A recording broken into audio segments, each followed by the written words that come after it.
semuanya. Terima kasih sudah selalu mendukung video saya. Yang sudah subscribe, saya ucapkan terima kasih. Semoga menjadi amal bagi kalian semuanya. Yang sebelum subscribe, komen, and like. Oke, di video kali ini ada ceramahnya Ustadz Imam dari Dompet Doa ke Hongkong. Bagaimana ceramahnya? Semoga bermanfaat. Silahkan tonton video ini. Kita ada makanan itu halal ya, itu halal kita makan. Minuman itu halal kita makan. Kalau ada suami kita, ya itu halal untuk kita gauli. Ya yang penting suami sendiri bukan suami tetangga ya. Nah, tapi di bulan Ramadan ibu-ibu sekalian, itu semua menjadi tidak boleh kita makan, tidak boleh kita minum. Ya bahkan kalau kita ada suami, ada istri pun di siang hari kita nggak boleh untuk pergaulinya. Nah, artinya apa ibu-ibu sekalian? Kalau yang halal saja itu kita bisa mengendalikan, kita bisa untuk menahannya untuk tidak kita lakukan, kita bisa menahan untuk tidak kita makan, tidak kita minum, maka harapannya setelah bulan puasa ini kita terlatih juga untuk bisa menghindari hal-hal yang haram. Kalau yang halal saja bisa kita kendalikan, bisa kita tahan, maka yang haram harus lebih bisa kita kendalikan. Yang haram harus lebih bisa kita hindari, ibu sekalian. Nah, kemudian diharapkan kita menjadi orang yang bertakwa, ya, dan memiliki hati yang bersih. Kita sempurnakan nanti dengan zakat fitrah di penghujung Ramadan.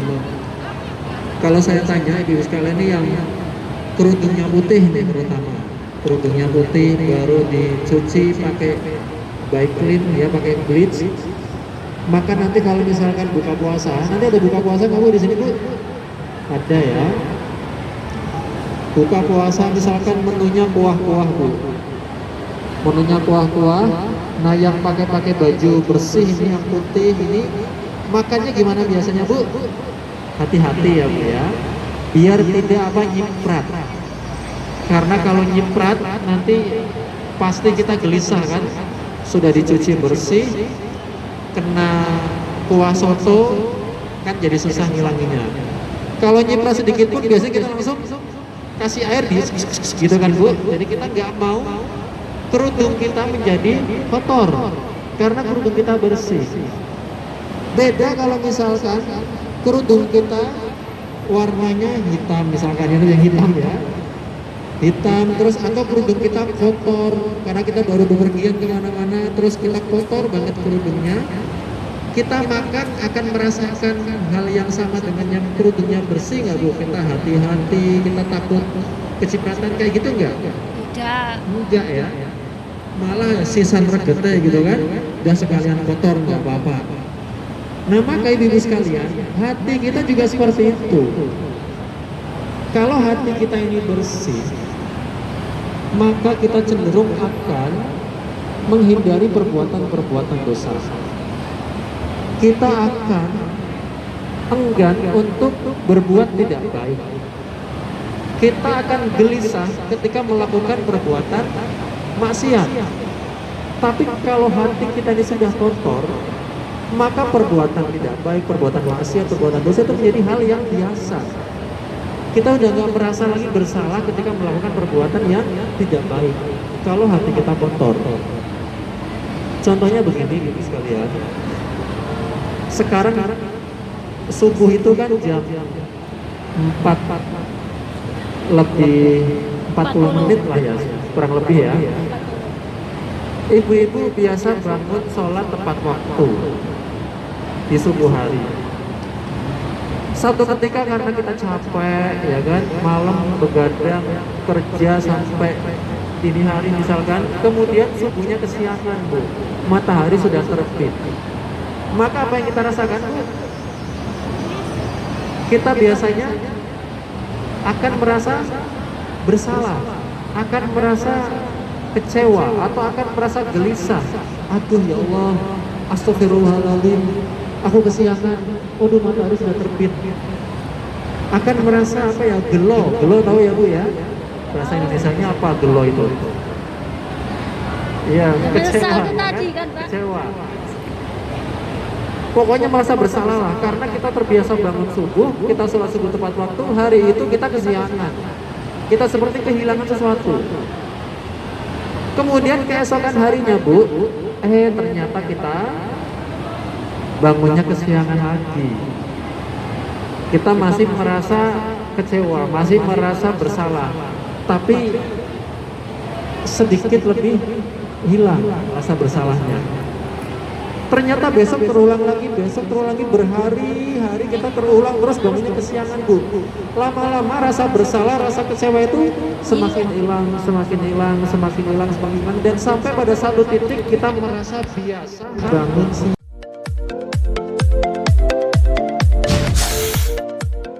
ketika melakukan perbuatan dosa Ibu sekalian. Nah, berhati-hatilah ketika kita sampai pada titik tersebut. Ada orang yang kerjaannya atau ngomongnya itu nggak pernah jujur. Kalau ngomong selalu bohong. Ada nggak Bu? Ada aja. Ada orang yang kalau hutang memang niat nggak bayar. Ada nggak Bu? Ada ya. Dan itu orang nggak merasa gimana-gimana. Ketemu ya biasa-biasa aja. Nggak merasa malu, nggak merasa takut ditagih. Nah itu mungkin orang-orang begitu tuh sudah hatinya sudah tertutup, ya sudah tertutup. Ngomong tuh sehari-hari ya sudah biasa, ngomongnya bohong, ya sombet terus nggak ada habisnya. Atau orang yang suka ngomongnya nyelekitin, orang suka ngomongnya nyinggung perasaan, nah sudah terbiasa. Kalau kita sudah terbiasa begitu dan merasa nggak bersalah, maka hati-hati, kita harus segera sadar untuk membersihkan hati kita. Nah, bulan puasa ini, Ibu sekalian, kita melatih diri untuk bisa membersihkan bercak-bercak kotoran yang ada di dalam hati kita. Ya kita semua yang nggak mungkin lah kalau hati kita bersih 100% ya. Nggak ada kalau orang yang benar-benar bersih bercahaya itu nanti jadi Rasulullah kalau begitu kan. Kita pasti ada kotor-kotornya. Ya semua kita yang di sini termasuk saya bagian. Maka kita pasti ada kotoran-kotoran, bercak-bercak hitam, noktah-noktah hitam yang ada di dalam hati kita. Maka selama bulan puasa ini kita bukan hanya menahan lapar, haus. Kalau itu bisa dikatakan hal yang mudah lah Bu. Kita nggak makan, nggak minum, ya itu gampang lah Bu ya kan? Nggak berat-berat amat gitu loh Bu, kecuali kerjaan kita kuli bangunan atau kerjaan kita di tambang yang ngangkat-ngangkat berat gitu. Nah mungkin itu makan dan minum, menahan makan dan minum itu sesuatu yang berat. Tapi kalau untuk kerjaan kita, ada nggak Bu yang merasa berat Bu? Yang kerjaannya benar-benar menguras tenaga gitu, jiwa, raga, pikiran, dimarah-marahin juga. Nah ada nggak Bu? Standar lah Bu ya, untuk nahan makan, nahan minum itu ya masih oke lah, masih ya gampang lah, nggak berat-berat amat. Yang susah itu apa Bu? Mengendalikan hawa nafsu itu yang susah. Mengendalikan untuk nggak ngomong kotor, mengendalikan untuk nggak ngomongin temennya, mengendalikan untuk tidak marah-marah, mengendalikan untuk tidak berprasangka negatif. Nah itu yang sulit. Kalau sekedar nggak makan, nggak minum itu gampang. Nah yang berkaitan dengan emosional, berkaitan dengan batin, nah itu yang sulit itu sekalian. Maka puasa itu bukan hanya sekedar persoalan makan dan minum saja, tapi latihan bagi kita untuk bisa mengendalikan diri kita, sehingga kita nanti akan menjadi derajat orang-orang yang bertakwa, akan memiliki karakter yang lebih baik ya daripada yang sekarang. Saya bacakan hadis saya Ibu sekalian.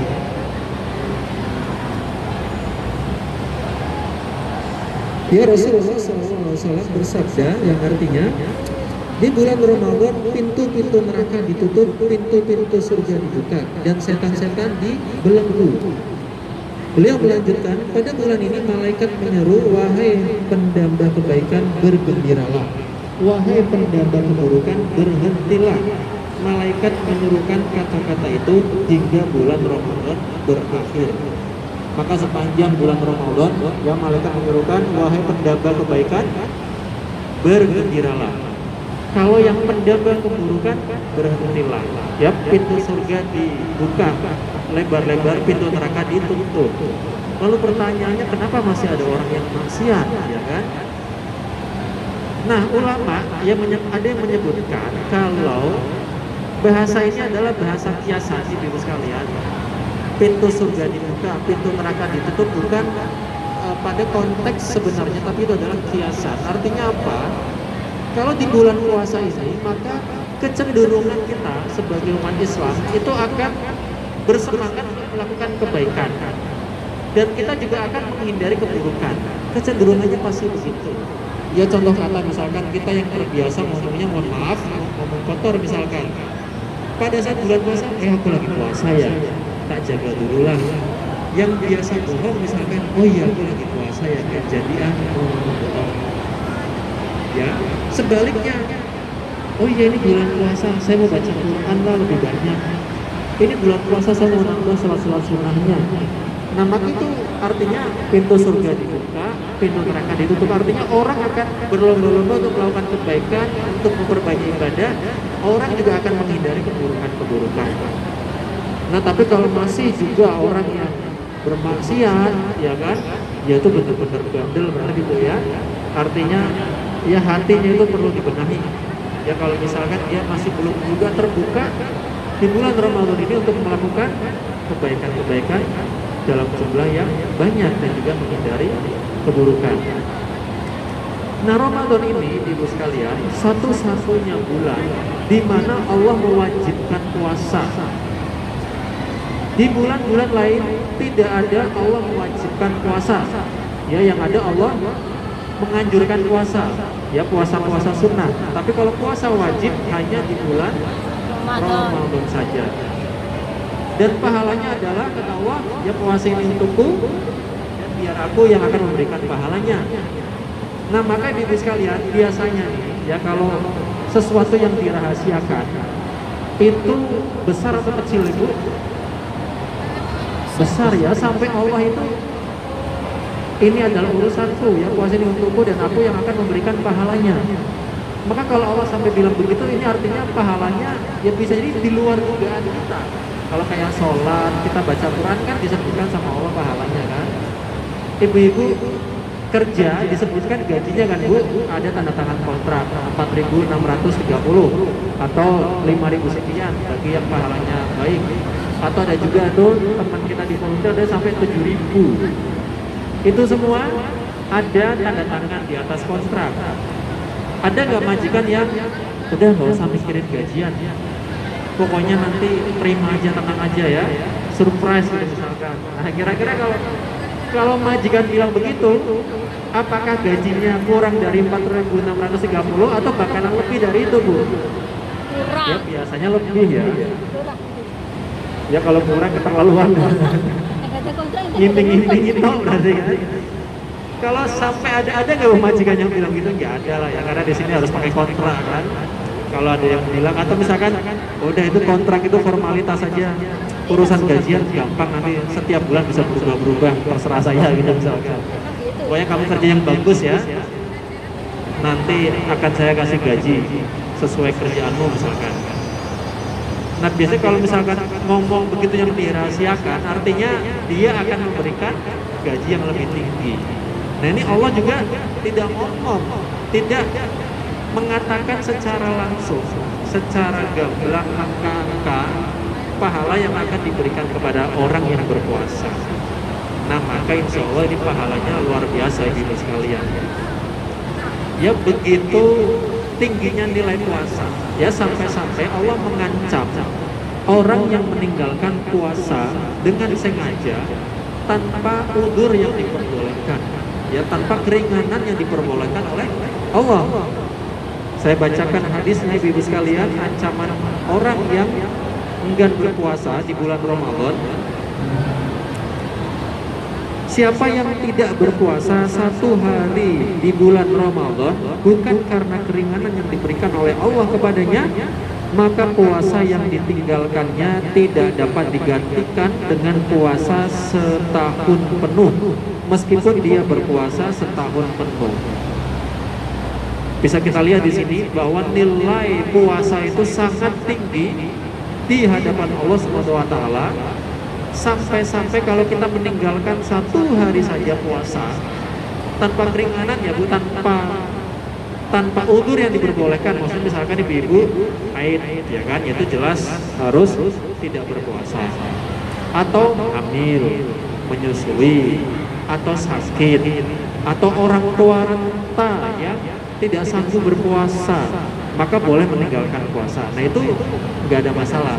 Yang penting nanti bisa bayar fidyah atau ganti sesuai dengan nggak puasanya kenapa.